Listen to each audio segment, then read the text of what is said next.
Assalomu alaykum. Xudo xolasa Xivadagi obyektimiz ham bitti. Acayip bo'lib.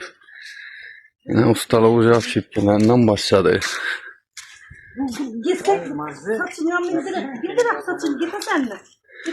Bunun tunika hizmetlerimiz ham bormi? Ya Xudo xolasa. Bir $500 ersen obzor etib olib deb chiqarib beramanlik uka. Klientin köpek ketadi Xudo xolasa. Yine. Uyni egasi ish odam ina. Sanjara nima deysiz og'a? Rahmat chetda og'a. Shuda suyish İstanbul'a. Yine Xudo xolasa. Aynaların natfozlarını üzleri başka tespit etmişlerdi. Acayip vallahi.